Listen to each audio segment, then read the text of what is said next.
Alors, bonsoir tout le monde. Ce soir, nous allons parler du chapitre 7 dans le Teilim, donc le psaume numéro 7. De quoi parle-t-on dans ce chapitre? Alors, nous allons voir ensemble tout d'abord l'introduction qui est extrêmement importante. Le fait que ce psaume va être consacré au roi Shaoul, parce que le roi Shaoul, pendant une bonne partie de sa vie, va être très jaloux de son premier ennemi, qui était donc le roi David, puisque le roi David va être celui qui va prendre sa place, celui qui va être loin et qui va être le prochain roi. Et c'était donc pour lui son pire ennemi. Maintenant, il faut savoir, et on va le voir dans le texte, que le roi Shaoul était le premier roi d'Israël. Et donc, il a été choisi pour être le premier roi d'Israël par Dieu. Ce n'est pas pour rien qu'il a été choisi. Donc, s'il a été choisi par Hachem, c'est qu'il y a une raison. À partir de là, on va voir que la grandeur du roi Shaoul surpassait d'une certaine façon celle de David. Et on va voir ça vraiment dans le texte, comment est-ce que d'une certaine façon, Shaoul était d'une grandeur extraordinaire. Et pourtant, on va voir que 2 fois, le roi Shaoul va tomber dans les mains du roi David. Il aurait pu le tuer, il aurait pu lui prendre sa vie et être tranquille. Et pourtant, David va le laisser vivre. À quel moment de l'histoire? Alors, dans l'introduction maintenant, je vais vous en parler. Comme ça, on n'aura pas besoin de refaire toute l'histoire tout à l'heure. Il y a un certain moment où le roi David va se sauver dans une grotte. Il va bien se cacher dans un endroit très obscur. Lorsque le roi Shaoul passe à côté de lui, eh bien, qu'est-ce qu'il va faire David? Il ne va pas écouter son général qui va lui dire « Mais vas-y, profite de ce moment pour lui enlever la vie, parce que ça te permettra de ne plus avoir de problème avec le roi Shaoul. » Non, qu'est-ce qu'il va faire? Il va simplement lui couper un pan de sa cape, et lorsqu'il va sortir de la grotte et qu'il va le voir au loin, il va dire au roi Shaoul « Regarde, j'étais si près de toi que j'aurais pu t'enlever la vie. La preuve, c'est que j'ai avec moi dans ma main un morceau de ta cape. Et pourtant, je ne l'ai pas fait. Si je ne l'ai pas fait, c'est que je n'ai rien contre toi. Donc, s'il te plaît, pense-y et agis en conséquence. » À ce moment-là, le roi Shaoul va jurer, va promettre de ne plus rechercher à lui faire du mal. Est-ce que ça va suffire? Non. Hachem va envoyer au roi Shaoul une sorte de maladie psychique qui va le pousser à une jalousie sans limite, qui va faire que le roi Shaoul va encore une fois courir derrière David. À la dernière histoire, parce qu'il y en a plusieurs, mais la dernière fois, le roi Shaoul va réussir à encercler David, qui était sur une petite montagne, une petite colline. Et pendant la nuit, David va descendre de cette colline, va réussir à rentrer dans le campement de Shaoul, dans la tente de Shaoul. Et arrivé là-bas, il va se mettre à côté de lui prendre sa lance et sa gourde d'eau, et réussir par miracle, parce qu'il y a toute une histoire avec une abeille, je ne vais pas rentrer dans le détail, il va réussir en fin de compte à sortir de cette tente, et par-delà la colline va lui crier « Shaoul, regarde, j'ai réussi à te prendre ta lance et ta gourde d'eau, ça montre que j'étais à 2 cm de toi, j'aurais pu te prendre ta vie, et je ne l'ai pas fait. Donc s'il te plaît, laisse-moi tranquille. » Et quand même, la jalousie de Shaoul va être plus forte que lui, et c'est donc Hachem qui va arrêter les choses puisque les Philistins vont arriver et en fin de compte, Shaoul va perdre la vie dans la dernière bataille. Donc vous allez me dire jusque-là, le roi David a agi plus que convenablement, ce qui est vrai. Et c'est ce qui va en fin de compte lui permettre d'être sauvé. Mais quand même, après la défaite du roi Shaoul, après que le roi Shaoul va être tué par les Philistins, David va au péril de sa vie, l'enterrer dignement, ce qui est quand même assez extraordinaire. Mais de l'autre côté, il va quand même louer le Seigneur du fait que son ennemi juré venait de périr. Alors la question, c'est d'un côté, on a un mélange de chagrin du fait que le roi d'Israël venait de mourir. De l'autre côté, il avait la joie que son ennemi, qui pendant des années lui a couru derrière, vient de périr. Et donc, il pose la question à Hachem, il dit, est-ce que cette joie que j'ai ressentie à ce moment-là, que mon ennemi n'était plus, est-ce que c'était une joie qu'il fallait que j'aie ou pas? Alors, ce n'est pas évident. On ne parle pas ici d'une personne simple, on parle ici du roi David. Ce n'est pas rien du tout. Maintenant, le psaume numéro 7 va commencer avec le mot Shigayon les David. Comme on va l'apprendre dans quelques instants, le mot Shigayon, ça veut dire erreur. Mais il y a différentes sortes d'erreurs. De façon générale, lorsqu'on dit Shigayon, ça veut dire shogeg, ça veut dire involontaire. C'est d'une certaine façon, ce n'était pas volontaire.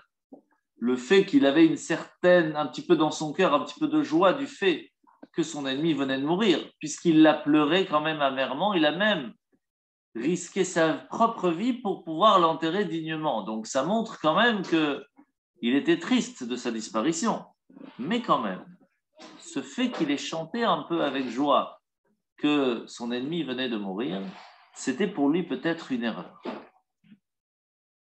Il faut savoir que, étant donné que cette joie pourrait être pensée à être déplacée un petit peu, les sages vont enseigner que ce psaume va être lu le jour de Purim, surtout du côté séfarade. Et on le retrouve dans le Perek Sofrim, que, étant donné que le roi Shaoul, son descendant sera Mordechai de l'histoire de Purim, qui lui aussi va vivre avec Haman, au temps de Haman, qui va creuser en fin de compte sa propre tombe, puisque Haman va faire une potence d'où il va lui-même être pendu plus tard. Le roi David commence ce psaume en nous rappelant cette histoire. Et vous allez voir tout de suite pourquoi. Tout d'abord, on va commencer avec le premier verset. Shigayon et David asher shar la Hashem al divrikush ben Yimin. Shigayon de David, qu'il chanta à Hashem à propos de Couche le Yéminite. On vient de dire qu'on parle du roi Shaoul, qui est appelé ici dans le psaume Couche, qui veut dire le noir. On va expliquer pourquoi est-ce qu'il est appelé de cette façon. De l'autre côté, on parle ici d'un chant, comme s'il était vraiment joyeux. Et encore une fois, on doit traduire ce mot Shigayon, qui veut dire erreur. Si on regarde de façon très simple, le mot Shigayon, c'est un instrument de musique, ou en tout cas, un des instruments de musique utilisés, et on le retrouve dans un autre texte, celui de Habakkuk, où là-bas aussi, nous allons voir Tfila le Habakkuk Hanavi al Shigionot. Et là-bas aussi, on parle que Shigionot, c'est un instrument de musique. Bien sûr, Rashi vient nous dire tout de suite, peut-être que c'est un instrument de musique, mais c'est aussi, vient nous apprendre quelque chose. Que le mot Shigayon veut dire une erreur. Maintenant, quelle erreur? On vient de l'expliquer dans l'introduction, l'erreur de David, c'était de célébrer la chute de Shaoul.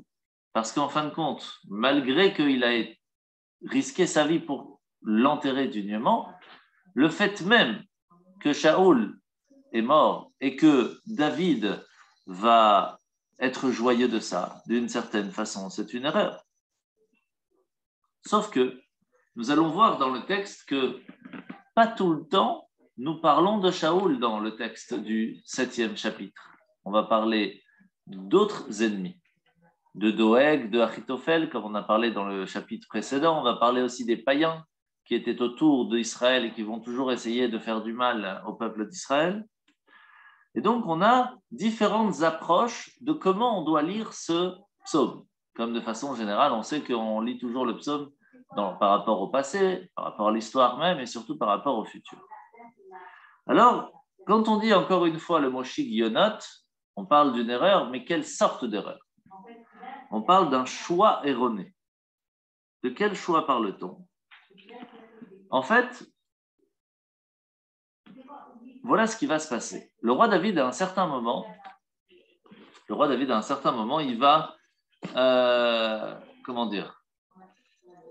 être obligé de se sauver. Et il va se sauver dans la ville de Nob. Et là-bas, il y avait beaucoup d'habitants. Et à cause du fait que David a été obligé de se sauver là-bas, Doeg, qui était donc un des conseillers de David, va faire détruire et tuer tous les habitants de la ville. Vous allez me dire, mais c'est quand même pas sa faute à David si Shaoul et Doeg font des folies. Et vous avez raison. Mais d'une certaine façon, il a participé à ce que cette ville soit détruite. Puisque ça a été détruit à cause de lui, c'est quand même compté un petit peu du fait qu'il a influencé la destruction de cette ville comme une certaine erreur. Pourtant, lui ne faisait que se sauver. Maintenant, pour pouvoir effacer cette faute, entre guillemets, cette erreur, le roi David va lui proposer, le Hachem, va proposer au roi David deux possibilités. Ou de tomber entre les mains de l'ennemi, ou que sa descendance, à un certain moment, soit anéantie. Bien sûr, le roi David, qu'est-ce qu'il choisit? Qu'il soit lui-même tombé dans les mains de l'ennemi pour que sa descendance puisse continuer à vivre. Et c'est ce qui va se passer. À un certain moment de l'histoire, il va tomber entre les mains du cruel et féroce géant appelé Ishbi. Ishbi, qui était le frère de Goliath.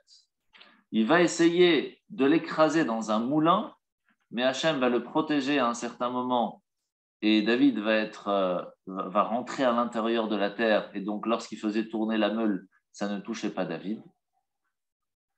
Et à ce moment-là, David va réfléchir et va se dire, mais une seconde, en fin de compte, le peuple aujourd'hui, il a besoin de moi.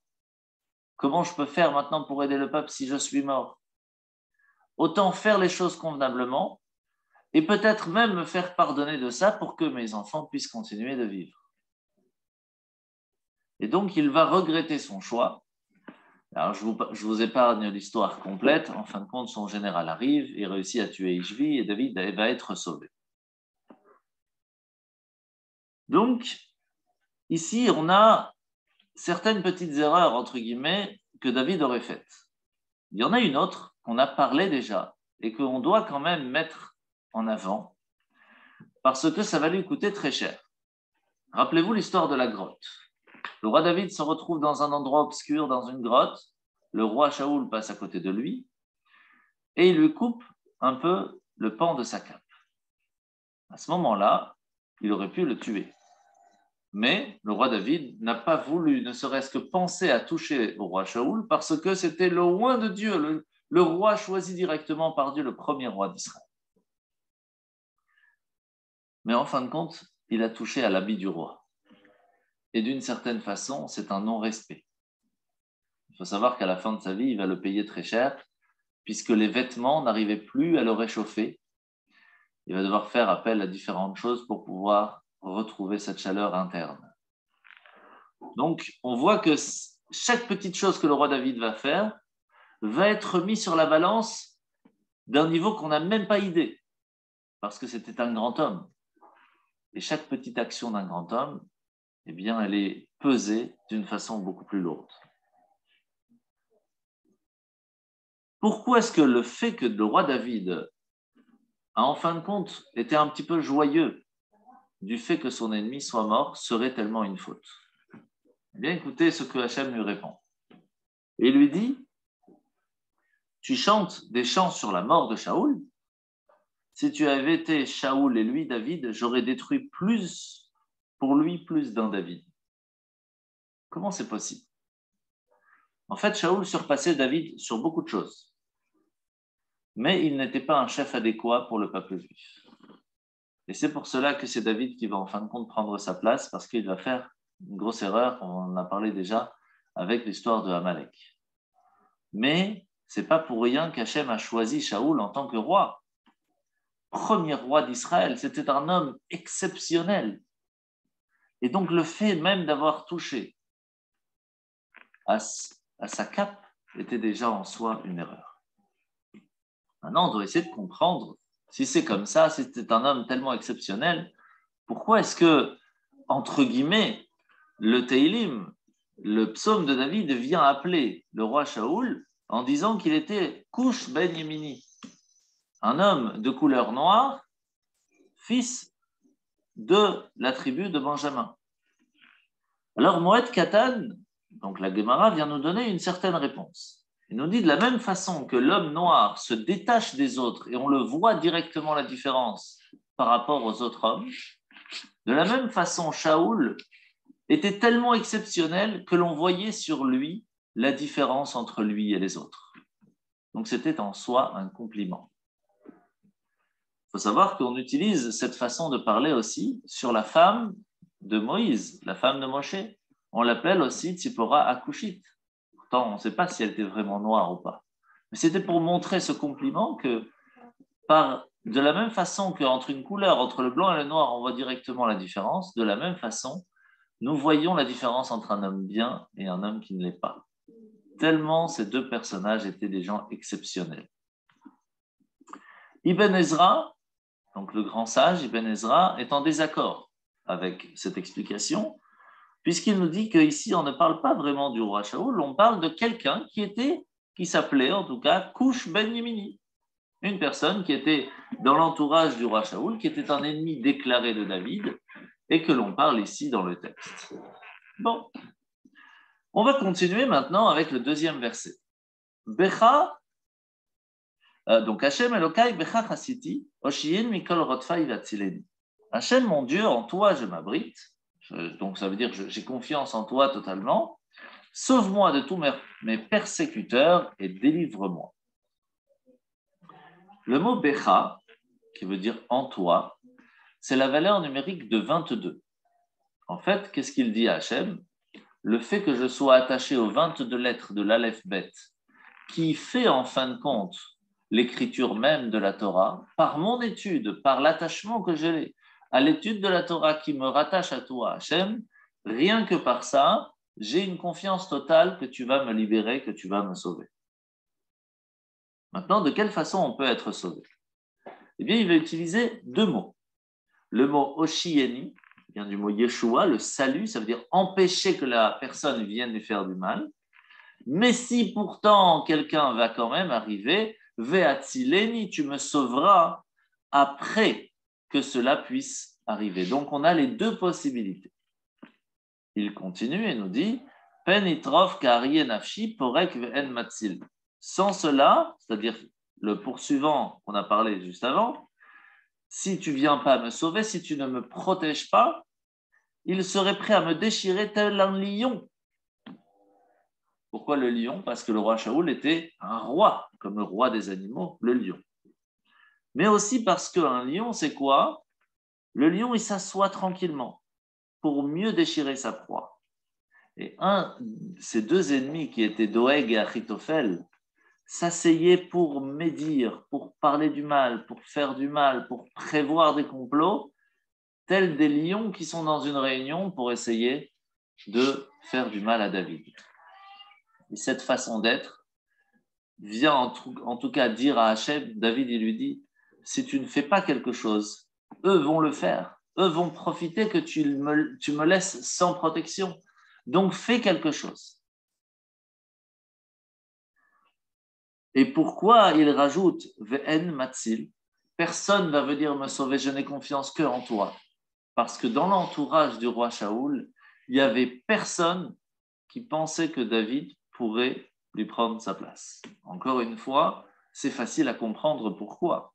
On a expliqué que le roi Shaoul était un être exceptionnel. Et donc c'est normal que le peuple juif suit leur roi. Même si en fin de compte le prophète a choisi le roi David, ce n'était pas évident pour tout le monde de faire ce choix. Ce n'est que bien plus tard que les Juifs vont se rendre compte de la qualité de David à travers toutes les histoires, comme ces deux fois où il avait la possibilité de tuer Shaoul et il ne va pas le faire, que tout va changer et qu'en fin de compte, David va être choisi. Alors, David dit à Hachem, franchement, Hachem, Elokai, im asitizot, im yesh avel bechapai, franchement, est-ce qu'il y a vraiment quelque chose de mal que j'ai fait qui mériterait que oui, je reçois ces difficultés? Est-ce qu'il y a vraiment des choses mal que j'ai faites? Est-ce que je mérite ça? Alors, on sait que ici, dans le mot, on utilise le mot avel. Avel, c'est l'iniquité. Pour résumer, ça veut dire du mot montant. C'est un dérivé du mot olé. Pourquoi? Parce qu'il vient rajouter à Hachem, il lui dit, tu vois, j'ai eu le dessus sur le roi Shaoul. J'avais la possibilité de lui enlever la vie, comme on en a expliqué. Il y en a eu d'autres des histoires encore. Et pourtant, je ne lui ai jamais levé la main sur lui. Donc, si moi-même j'avais cette possibilité, je ne l'ai pas faite, est-ce que ça ne mérite pas un petit peu de protection quand même? Et il continue, il dit, Im gamalti sholmira. Si j'ai rendu le mal à mes amis, moi qui ai épargné mes tourmenteurs arbitraires, ça veut dire déjà je n'ai jamais fait de mal à mes amis, mais en plus j'ai rendu du bien pour du mal. À quel moment? Il dit quand même, le roi Shaoul, c'était aussi son beau-père, parce que le roi David va se marier avec la fille du roi Shaoul quand même. Donc c'était son beau-père.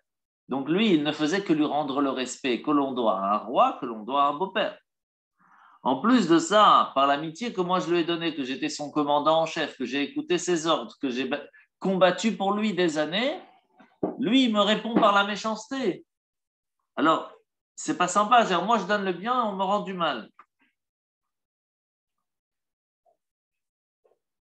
Et c'est pour ça que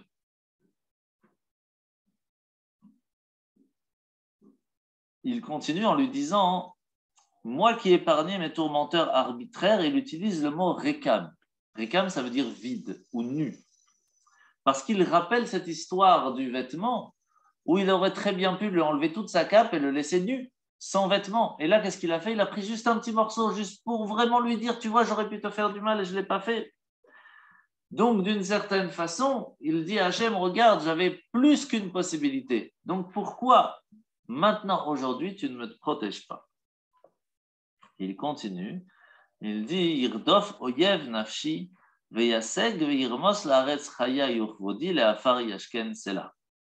Que l'ennemi poursuive ma personne et m'atteigne, qu'il foule à terre ma vie et traîne mon âme dans la poussière, c'est là. De quoi on parle ici exactement? Le mot Yirdof, ça veut dire poursuivre. En fait, ici, David il dit à Hachem, je mets ma confiance totale dans ton jugement. Il faut savoir, comme je l'ai déjà expliqué, que se remettre totalement à Dieu dans son jugement, c'est à double tranchant. Parce qu'imaginez qu'il y a eu un problème avec une personne et que l'on dise, tu sais quoi, que Hachem le juge. C'est très dangereux de dire ça. Parce que si on demande à Hachem de juger une autre personne par rapport à ce qu'il nous a fait, Hachem va être obligé d'ouvrir notre propre dossier pour voir si on ne méritait pas ce qu'il nous a fait.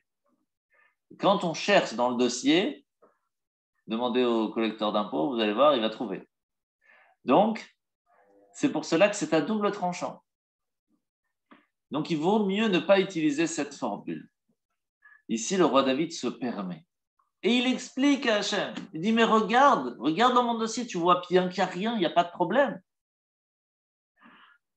Et si vraiment tu trouves quelque chose, tu sais quoi? Il lui dit, tu sais quoi, pas de problème. Fais que mes ennemis me poursuivent et qu'ils appellent même leurs amis pour me poursuivre aussi. J'ai pas de problème, je te fais confiance à 100%.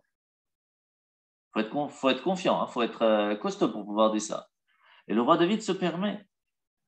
Il lui dit, et même si tu penses vraiment que tu vois quelque chose de mal que j'ai fait, tu peux même traîner mon âme dans la poussière. C'est-à-dire que même mon âme, tu peux la mettre, tu peux l'enlever. Il est prêt à tout. Il n'avait plus rien à perdre. Il dit, il n'y a plus aucun souci, je te fais confiance à 100%. Par contre, quand on gagne dans ce jugement avec Hachem, là, Hachem, il se met contre nos ennemis, je peux vous dire, ça fait mal. Parce qu'il ouvre leur dossier et là, ça rigole plus. Et c'est ce qui va se passer. Mais il fallait être costaud pour pouvoir gagner ce jugement. C'est pour cela qu'il continue et il nous dit, Kuma Hashem be'apecha inase be'avrot sorerai ve'ura elai mishpat siviti. Lève-toi, Hachem, dans ta colère. Élève-toi en fureur contre mes tourmenteurs. Fortifie-moi pour appliquer le jugement que tu as prononcé. Donc, il y a différentes choses qu'on va voir tout de suite. La première chose, il lui dit, puisque maintenant tu vois que je n'ai pas péché, je mérite au contraire que tu te lèves contre mes ennemis. Mais de quelle façon? Tout d'abord, il lui dit, élève-toi, Kuma. Pourquoi? Parce que quand Hachem se lève, d'une certaine façon, punir les gens qui ne font pas le bien, c'est une glorification, parce que ça montre que Dieu est toujours présent sur terre. Quand on voit plein de gens qui font plein de bêtises et qu'en fin de compte, tout va bien, À un moment, les gens se posent des questions, est-ce que Dieu est là ou pas? Donc le fait qu'en fin de compte, les gens bien reçoivent du bien et inversement, c'est une glorification pour Dieu. Mais de quelle façon? Eh bien, il utilise le mot Be'avrot. Vous savez qu'une fois, on avait utilisé la colère d'Hachem, ça s'appelle Af. Sauf que Af, c'est une colère mesurée. Il y a une réflexion, comment on va faire du mal, pourquoi on fait du mal. Est-ce qu'on peut donner qu'un petit peu pour qu'en fin de compte, la personne se repente et donc elle n'ait plus besoin de cette punition? Ici, le roi David lui dit non, non, non, non, ça c'était avant. Maintenant, on a passé à un autre cap. Là, il va falloir passer à Avrot. Avrot, c'est la colère sans mesure.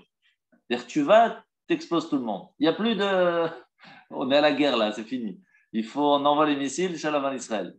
Donc, c'est dur. Et pourtant, ici, le roi David, il dit ça y est, ça suffit. Il faut que tu fasses quelque chose pour qu'il n'y ait plus rien. Il y a une fureur déchaînée. Et ça aussi, c'est très dangereux de réveiller. Parce qu'une fureur sans mesure, s'il n'y a pas de mesure, ça peut toucher aussi tous ceux qui sont autour. Vous savez bien, dans une guerre, quand on essaye de viser spécialement un endroit, si ce n'est pas extrêmement mesuré, eh ben, il y a des dommages collatéraux. Mais dans la fureur d'Hachem aussi. Donc, il faut faire très attention quand on utilise aussi cette demande. Et donc ici, il y a deux façons de voir à qui le roi David, le roi David demande à Hachem de faire du mal. Est-ce qu'on parle ici au roi Shaoul et à ces personnes à qui ils ont essayé de faire du mal? C'est très difficile à dire, parce qu'on parle ici du roi David qui vient déjà de chanter par le fait que le roi David est mort. Donc, sur qui on parle? De ses ennemis, des Philistins, du frère de Goliath, de ceux qui sont encore un peu attachés au roi Shaoul et qui veulent quand même lui faire du mal. Et il lui dit, tu vas utiliser ce jugement que tu as prononcé et tu vas me donner les forces de réussir à l'accomplir. Ça veut dire qu'à un certain moment, le roi David dit à Hachem, si toi, tu n'as pas envie de faire toi-même le jugement, donne-moi les forces d'appliquer moi le jugement. C'est-à-dire, je vais aller me battre moi de façon entre guillemets normale et tu vas me faire gagner. Ça me suffit aussi. Tant qu'en fin de compte, que les gens puissent voir que moi, je n'ai pas fauté et que le problème, il est chez eux. Parce que c'était important aussi, parce que le peuple juif se posait la question à ce moment-là. Qui a raison, David ou Shaoul? Qui c'est qu'on doit suivre? Ils étaient embêtés. Donc le fait que le roi David allait montrer que sans faire absolument beaucoup d'efforts, Hachem allait l'aider à gagner, c'était d'une certaine façon une réponse de Dieu à ce que la réussite vienne parce que Dieu l'a choisi. Donc c'était tout aussi important. Maintenant, il continue et il nous dit comme ça. Va'adat leumim tesov eveka va'alea lamarom shuva. Quand l'assemblée des peuples t'entoure, élève-toi au-dessus d'elle et regagne ta céleste résidence. Alors, il y a pas mal de choses ici. La première chose, on parle ici de t'entoure à toi, ce qui veut dire que le roi David, il dit comme si que quand il y a des ennemis de David, en fait, ce sont les ennemis de Dieu. Mais c'est exactement ça. Parce que David, il dit à Hachem, écoute, tu m'as envoyé le prophète Shmuel pour me choisir, me couronner, me oindre en tant que roi. Ce qui veut dire que tu as choisi que maintenant, je suis ton roi à toi. Je suis maintenant ton émissaire dans le monde pour représenter Hachem dans le monde. Ce qui veut dire que s'il y a un ennemi qui est mon ennemi à moi, le roi David, en fait, il est ton ennemi à toi, Hachem, parce que ça veut dire qu'il n'est pas d'accord avec ton choix. Donc, chaque fois qu'il y a des ennemis qui viennent autour de moi pour me faire du mal, en fait, ils veulent te faire du mal à toi, Hachem. Donc, en fait, même si moi, entre guillemets, David, j'ai pas vraiment on va dire, de mérite, même s'il en avait des tonnes, ils viennent te faire du mal à toi, Hachem. Alors lève-toi, fais quelque chose. Tu as des ennemis qui veulent te faire du mal à toi, Dieu. Vas-y, arrange l'histoire. C'est pas compliqué. Il ne te faut pas grand-chose pour arranger ça. Maintenant, il y a deux façons comment on peut voir ce texte qui, en fin de compte, vont se coller l'un à l'autre. La première chose, c'est si tu vois tous les ennemis qui sont autour de toi, n'en tiens pas compte. Ça veut dire que si maintenant les ennemis de David vont prier à Dieu en lui disant « Hachem, s'il te plaît, donne-moi la réussite contre David », il faut savoir que chaque prière a un impact. Ça n'existe pas une prière sans impact. Alors vous allez me dire « Mais nous, ça fait des années qu'on prie pour que Mashiach arrive et il n'est toujours pas venu. » Alors, je vais vous expliquer comment ça marche. Lorsqu'on veut quelque chose et qu'on commence à prier pour avoir, je ne sais pas moi, la réussite dans le business, pour avoir des enfants, pour avoir l'homme chané. Qu'est-ce qu'il fait Hachem? Il prend une cruche, il la met à côté de lui. Et il marque dessus bénédiction pour la réussite. Chaque fois qu'on fait une prière, il prend la prière, il met dans la cruche. Quand la cruche, elle déborde, on reçoit la bénédiction. Alors, comment on peut faire pour qu'elle déborde? Ça dépend comment est notre prière. Si on vient voir Dieu, on dit bon Hachem, j'ai pas vraiment le temps, je dois aller bosser, mais s'il te plaît, donne-moi la réussite. La cruche ne va pas se remplir très vite. Mais si on prend le temps, on dit Hachem, je sais très bien que le boulot, en fin de compte, ne vient que de toi. Donc je reste à côté de toi. Je ne te laisse pas partir. Je veux maintenant que tu me donnes la réussite. Et je prie, et je te demande, et je te fais confiance. Et on prend le temps de faire la prière, de comprendre qu'on est en train de parler à Hachem, alors ça se remplit beaucoup plus vite. Et ça vaut pour tout. Et c'est pour cela que dire qu'une prière n'a pas d'impact, ça n'existe pas. Peut-être qu'aujourd'hui, on n'a pas fini à remplir la cruche, mais en tout cas, on a rempli quelque chose. Et quand les enfants, plus tard, vont venir et qui vont eux aussi prier, ça va rajouter dans la cruche. Donc imaginez, plus de 3000 ans déjà, on demande à ce que le Mashiach vienne. Eh bien, combien de pleurs, combien de larmes ont été pleurées pour que Mashiach arrive? La cruche, elle est pleine à ras-bord. Et il ne faut pas grand-chose pour que ça déborde et qu'on reçoive Mashiach. De la même façon, ici, le roi David, il dit à Hachem, il lui dit, les prières qu'ils vont faire, elles vont avoir un impact. Donc, s'il te plaît, fais comme s'ils n'étaient pas là. Ne les écoute même pas. Parce que sinon, ça pourrait empêcher que ta fureur se mette sur eux et donc que je gagne la guerre. De l'autre côté, ici, on parle de... Comment expliquer?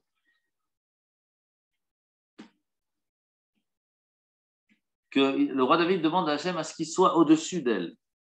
Pourquoi? Alors, il continue dans le texte qu'on vient de lire. Il dit, la marom chouva, regagne ta céleste résidence, ne reste pas sur terre pour te mêler à eux, ne prête aucune attention à ce qu'ils te racontent. Toi, tu dois faire des choses un peu différentes. Comment? Il lui dit, va sur ton trône divin. Et à partir de là, tu vas juger ce qui se passe en bas. Et sur le trône divin, c'est le trône de la justice. Et si tu regardes la justice, alors la justice sera en ma faveur. Parce que la faveur du roi David, c'était qu'il avait été un homme extraordinaire et qu'il méritait de gagner toutes les guerres, toutes les batailles. Ce qui fait que le roi David lui demande, ne reste pas ici en bas où tu écoutes ce que tous les gens te disent et que tu commences à peser le pour et le contre. Oublie tout ça. Va un peu plus haut, regarde les choses beaucoup plus générales et tu vas voir qui est le bon et qui ne l'est pas. Maintenant, le roi David continue et nous dit Hachem yadin amim shafteni Hachem ketzidki urtumi alay. Hachem condamnera les nations, mais juge-moi Hachem selon ma vertu et ma droiture. Et là, c'est quand même assez intéressant parce que ici, le roi David demande à Hachem, il lui dit regarde, personne n'est parfait. Et il y a un certain moment, il y a des jugements que tu as faits sur le peuple d'Israël et qu'il devrait recevoir telle ou telle difficulté. Tu sais quoi? Il lui dit, tu sais quoi? En fin de compte, maintenant, il y a des ennemis qui sont en train d'essayer de faire du mal au peuple d'Israël. Prends ces jugements que tu as prévus pour nous et envoie-le chez eux. Comme ça, on est tranquille. Et plus que ça maintenant, quand tu regardes chez nos ennemis, ne regarde que le mal qu'ils ont fait. Et quand tu regardes chez nous, ne regarde que le bien qu'on a fait. Parce qu'en fin de compte, il y a du bien et du mal chez tout le monde. Mais chez nous, s'il te plaît, ne regarde que le bien. Maintenant, qu'est-ce qui va se passer? C'est très, très intéressant. Parce que cette façon de parler est quand même très difficile. Il continue et on va voir que cette façon est très jolie. Igmar nara reshaim utronen tzadik uvochen libot uchlayot elokim tzadik. Je ne vais pas le traduire parce que je vais vous expliquer. Il dit comme ça. que la méchanceté des impies disparaisse. C'est extraordinaire cette phrase. Il dit Hachem, quand je dis de détruire nos ennemis, je ne parle même pas des ennemis eux-mêmes, je parle de détruire le mal qui se trouve en eux. La personne en soi, c'est un diamant, on est tous des diamants, mais la façon comment on utilise notre potentiel, notre pensée, notre façon d'agir, etc., c'est ça qui n'est pas bon. Donc il dit Hachem, détruis ce mal qui se trouve en eux pour que l'on puisse en fin de compte vivre tous ensemble dans le bien. Et ça me rappelle l'histoire. Un jour, il y avait Rabbi Meir Balanès, si je ne me trompe pas, qui avait des voisins catastrophiques. Il ne le laissait pas vivre. Un jour, il a dit à sa femme, j'en ai marre, je vais prier pour qu'il ne reste pas grand-chose d'eux. Et sa femme lui dit non. Tu dois prier pour qu'ils changent et qu'ils deviennent meilleurs. Et il lui a dit, tu as raison. Et c'est ce qu'il va faire. De la même façon, on ne doit pas oublier que lorsque l'on prie contre nos ennemis, on ne doit pas prier contre nos ennemis eux-mêmes. On doit prier contre leurs actes, contre leur façon d'être. Mais la personne en elle-même, c'est une personne bien. Et ça, c'est quelque chose d'assez extraordinaire que le roi David essaye de faire rappeler à Hachem. Le fait d'enlever le mal du cœur de la personne permettra à ce que la personne soit meilleure. Mais de l'autre côté, à un certain moment, il rappelle à Hachem. Et c'est de là qu'on va se retrouver avec l'histoire de Pourim. Il lui dit que les impies provoquent leur propre élimination et disparaissent par leur propre méchanceté. C'est-à-dire qu'à un certain moment, quand la personne, on l'aide, on essaye de l'aider à changer, à devenir meilleure et qu'elle veut toujours rester dans cette jalousie, à la fin, c'est cette jalousie même qui va la tuer. Regardez un petit peu, c'est un petit peu comme l'histoire de Haman. Haman, il était tellement jaloux de Mordechai qu'il va faire une potence. Et en fin de compte, qui va être pendu sur cette potence? C'est Haman lui-même. Et c'est très généralement comme ça que ça se passe. La jalousie amène à ce que les gens ils essayent toujours de prendre la place des autres, à essayer de faire ci ou de faire ça. Et en fin de compte, c'est eux qui perdent de ça. Maintenant, ici, il va utiliser le mot uvochen libot ou klayot elokim tzadik. Klayot, c'est les reins. Pourquoi les reins sont très souvent utilisés comme un subjectif de l'intellect? Parce que le rein, qu'est-ce qu'il fait? Il filtre les aliments pour prendre le bien et mettre de côté ce qui n'est pas bon pour le corps et le rejeter. Il dit à Hachem, toi aussi, s'il te plaît, utilise ce même filtre, intellectuellement parlant, pour savoir prendre des mesures sur les personnes qui le méritent et d'autres mesures pour ceux qui méritent autre chose. Et il lui dit, il n'y a que toi, Hachem, qui est capable de voir, pas juste ce que l'on voit à l'extérieur, mais aller voir au-delà de ce que tout le monde voit avec ses propres yeux. Et donc, il dit à Hachem, s'il te plaît, utilise ces filtres pour aller voir à l'intérieur de chacun. Et tu verras automatiquement qui mérite maintenant d'être sauvé ou pas. Et alors, il finit en disant, Magini al-Elokim Moshia Ishrelev. Mon bouclier est ton Dieu. Il secourt les cœurs droits. Alors, c'est étonnant, parce qu'en général, on dit le Magen David. Vous savez, la Magen David, l'étoile de David, le bouclier de David, c'est Dieu. C'est pour ça qu'il a les 6, etc. On ne va pas rentrer dans le détail de la Magen David, ce n'est pas le truc de ce soir. Mais ici, il ne dit pas Magen David, il dit Magini al Elokim. Mon bouclier est en Dieu. Qu'est-ce que ça veut dire? Ça veut dire qu'en fait, il met toute sa confiance en Dieu. À ce moment-là, il dit, OK, regarde, moi j'ai fait tout ce que je devais faire. Maintenant, débrouille-toi, fais ce qu'il faut, je te fais confiance 100%. Confiance totale, hein? Et étant donné qu'une personne, on en avait parlé dans les chapitres précédents, quand une personne met sa confiance totale en Hachem et qu'il laisse, il a fait tout ce qu'il fallait. Après, maintenant, il dit, ça y est, maintenant, c'est plus mon problème, il a qu'à se débrouiller, c'est le problème du bon Dieu. Hachem vient et aide.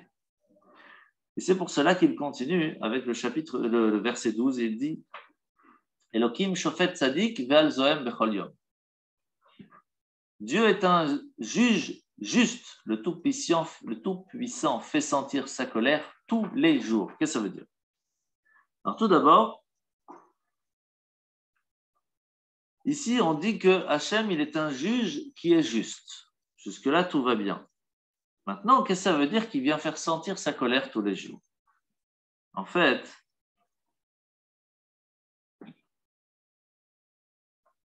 c'est quoi la justice?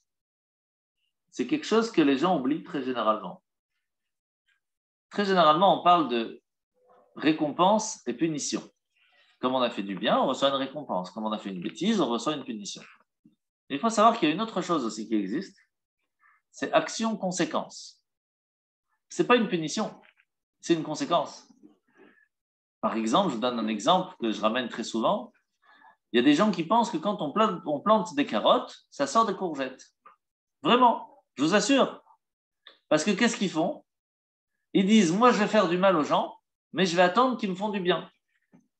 Et vraiment, ils pensent que quand on plante des carottes, ça sort des courgettes. Mais ça ne marche pas. Si on plante du bien, ça sort du bien. Si on plante du mal, ça sort du mal. Il n'y a pas photo. Et ça, les gens l'oublient. Et c'est pour cela que cette justice que le roi David vient et ramène à Hachem, il lui dit, écoute, sois juste. Regarde, moi, toute ma vie, je n'ai fait que du bien. J'ai toujours cherché à faire le bien. J'ai toujours été bien avec toi. Malgré mes erreurs, je t'ai toujours demandé pardon. J'ai toujours essayé de faire le bien. Donc, normalement, si j'ai planté une carotte, donne-moi une carotte. Je t'ai fait du bien, donne-moi du bien. C'est-à-dire que c'est quelque chose de logique. Et on ne le voit pas toujours, au jour le jour. Et donc, de temps en temps, il faut le rappeler à Hachem. En lui disant, regarde, j'ai fait quand même du bien, donc je mérite un peu du bien. Maintenant, qu'est-ce qui se passe? Il dit, s'il ne s'amende pas, il aiguisera son glaive, il a bandé son arc et l'a ajusté. Qu'est-ce que ça veut dire? Si il ne s'amende pas, alors il va aiguiser son glaive et malheureusement les choses peuvent arriver. Mais ici, la traduction qu'on ramène dans les explicateurs, dans les explications, c'est comme il ne s'amende pas, alors le glaive est présent. C'est-à-dire que ce n'est même pas une punition ici. C'est une action conséquence. Quand on ne fait pas les choses convenablement, malheureusement, les choses continuent et ce n'est pas convenable. Il n'y a pas photo. C'est ce que je vous ai expliqué il y a quelques instants.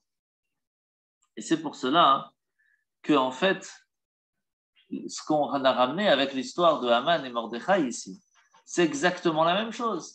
Haman a toujours cherché à faire du mal. Il a toujours été dans le mode jalousie. Il a construit une potence. Cette propre potence va être sa propre mort. Donc, en fait, ce n'est même pas une punition. L'action qu'il a faite a amené la conséquence. Tu as voulu faire du mal à Mordechai, c'est toi qui vas avoir ce même mal. C'est comme ça que ça marche. On ne touche pas à Mordechai. Maintenant, qu'est-ce qui se passe? Il continue, il nous dit comme ça. C'est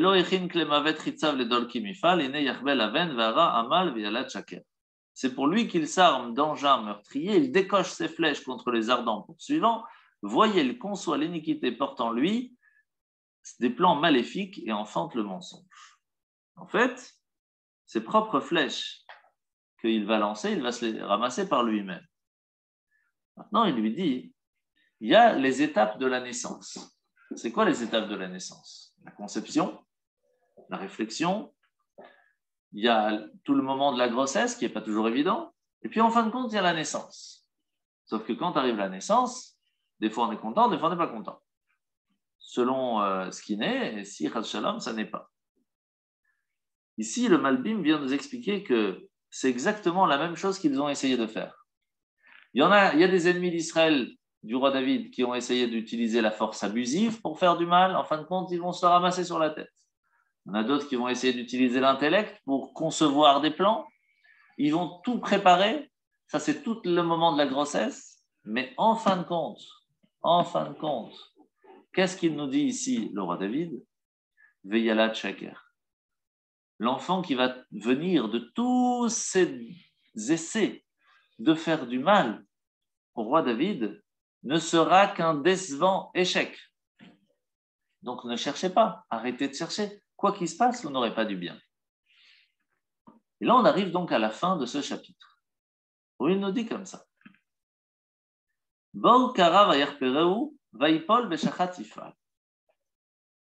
Ce Ce qui veut dire il a creusé une fosse et l'a rendue profonde, mais il tombe dans le précipice qu'il a lui-même préparé. Vous savez, il y a ces pièges à animaux que certains chasseurs font dans la forêt. Ils creusent, ils creusent, ils creusent, ils creusent. En fin de compte, ils creusent tellement bas que quand l'animal il tombe dedans, il explose arrivé en bas et il n'y a plus rien à ramasser. Et donc, en fin de compte, tout ce qu'ils ont préparé, ils n'ont rien gagné de ça. C'est un petit peu la même chose. Le roi David il lui dit, vous essayez tout le temps de faire du mal, de chercher à faire du mal à tout. En fin de compte, même quand vous arrivez à faire du mal, vous ne pouvez même pas profiter de ce mal parce que vous avez détruit ce que vous-même auriez pu avoir par le bien. Donc, en fin de compte, vous avez tout perdu. Et votre propre ego, et vous avez fait du mal, et en fin de compte, il n'y a rien qui sort de bien de ça. Et il y a des gens qui sont comme ça, qui ne recherchent qu'à faire du mal. Et c'est triste, parce qu'en fin de compte, ils ne sont jamais heureux. Et alors, ça me rappelle l'histoire de Noah. Vous savez, quand il y a eu l'arche de Noé, tous les animaux sont venus pour être sauvés. En tout cas, il y avait toujours un mâle et une femelle qui sont venus rentrer dans l'arche. À ce moment-là, le Midrash nous raconte que l'ange du mensonge a voulu rentrer dans l'arche. Et Noach lui a dit, tu ne peux pas rentrer tout seul.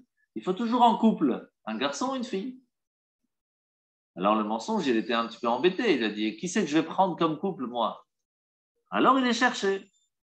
Et il a rencontré Partha, la déficience.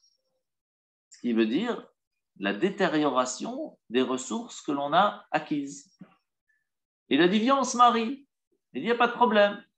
Et ils sont rentrés dans l'arche de Noé.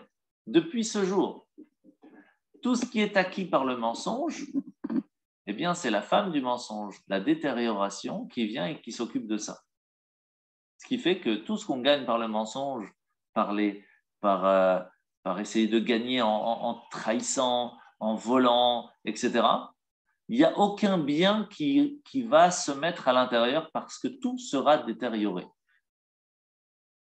Et c'est pour cela que vous verrez toujours que quand on fait les choses bien convenables et honnêtes, eh bien, on n'a pas besoin de payer les docteurs derrière, on n'a pas besoin de payer les PV derrière, tout est béné.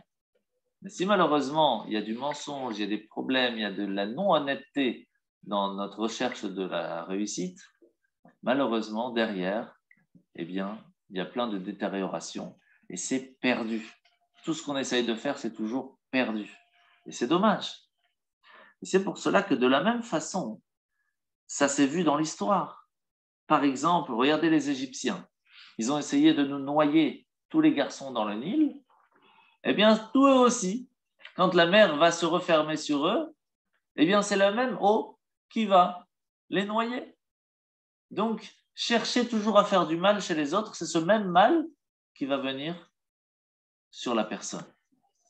Par contre, quand on essaye de faire du bien chez les gens, ce même bien va se retourner et va venir vers nous.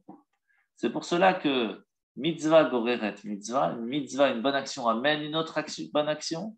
Quand on amène du bien, ça ramène du bien, et inversement. Et c'est ça ce que je vous expliquais tout à l'heure. Quand on plante une carotte, ça ne sort pas des courgettes, ça sort une carotte. Mais généralement, on l'oublie. On l'oublie, et c'est pour cela que des fois, on essaye de faire tellement de trucs pour essayer d'avoir, alors qu'en fait, c'est très simple. Fais le bien. Le bien se va toujours automatiquement revenir par là. Obligatoirement, parce que c'est comme ça que ça fonctionne. Et on finit avec les deux derniers versets. Yashuv amalo berosho ve'al katkado chamaso yerad. Ode Hashem ketzitko ve'azamra sham Hashem elyon. Sa méchanceté lui retombera sur la tête et sur son propre crâne, sa violence s'abattra. C'est ce que je vous ai expliqué tout à l'heure. Et je rendrai grâce à Hashem selon sa justice et je chanterai le nom d'Hashem le Très-Haut. Ici, le Malbim nous explique que le mot utilisé, c'est amal.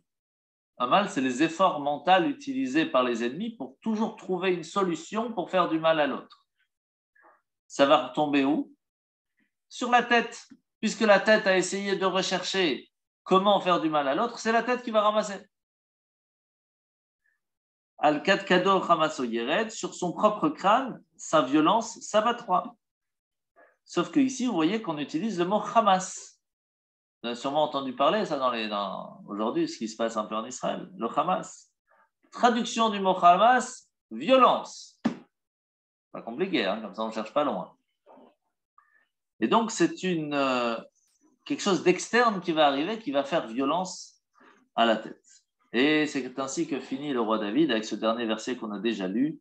Odé Hachem Ketzitki, je rendrai grâce à Hachem selon sa justice. Lorsque Hachem il va achever totalement le jugement et qu'il va lui donner exactement ce qu'il doit recevoir et que la personne bien recevra tout ce qu'il sera bien, on sera obligé de rendre grâce à Dieu en toutes circonstances. Même si maintenant on ne voit pas le bien dans ce qu'il se passe, on doit savoir que ce que Dieu envoie, ce n'est que pour le bien. Et ce n'est pas toujours facile à comprendre. On prévoit des choses, on essaye, ça ne marche pas. Si on a confiance que si Hachem a voulu qu'aujourd'hui, là maintenant, tout de suite, ça ne marche pas, c'est qu'il y a une raison. On lui fait confiance 100%. Ça ne veut pas dire qu'il ne faut rien faire pour que ça ne marche pas. Bien sûr, on doit faire tous les efforts pour que tout fonctionne. Mais si en fin de compte, ça ne va pas, on doit avoir confiance à ce que Hachem, si maintenant c'est comme ça, c'est qu'il y a une raison. Et si on lui fait confiance, Hachem fera tout pour que ça fonctionne au bon moment. Et si on a la force, la confiance et la qualité d'ouvrir les yeux et de voir qu'en fin de compte, c'était bien pour nous que ça s'est fait à tel moment précis, je vous assure que c'est vraiment comme ça que ça fonctionne. Tout se fait au moment où il faut que ça sorte, au moment où on a besoin que ça se fasse, parce que c'était juste le moment qui a été choisi par Hachem, et lui, il sait exactement qu'est-ce qui est le mieux. Et c'est pour cela qu'il finit en disant « Vazam Racham Hachem Elyon » je chanterai le nom d'Hachem le Très-Haut. Pourquoi le Très-Haut? Parce que même si on fait les plus grandes louanges qu'on peut essayer de faire, ce ne sera jamais assez proche, assez grand pour la qualité de la grandeur que Hachem nous donne au jour le jour. C'est pour cela qu'on doit se rappeler de tout ça. Qu'en fin de compte, le roi David nous rappelle que si on a cette confiance en Hachem, que si on va toujours essayer de faire le bien, Hachem sera toujours avec nous pour nous protéger de nos ennemis, sera toujours présent pour nous protéger de tous les problèmes. Et de temps en temps, on doit lui rappeler. Et c'est pour cela que c'est important de lui parler. Quand on fait la prière le matin, l'après-midi, le soir, on parle avec Hachem. Pas juste on dit quelques mots, sinon la cruche, elle ne se remplit pas. Ou en tout cas, pas très beaucoup. Si on prend le temps de faire la prière et qu'on parle à Hachem, on lui dit Hachem, j'ai besoin que tu m'aides. Regarde, j'ai essayé de faire le bien, moi j'ai fait du bien. Donne-moi aussi du bien. Alors Hachem, il est sûr et certain qu'il nous donnera que du bien. Voilà pour ce soir. J'espère que vous avez profité. Si vous avez des questions, n'hésitez pas.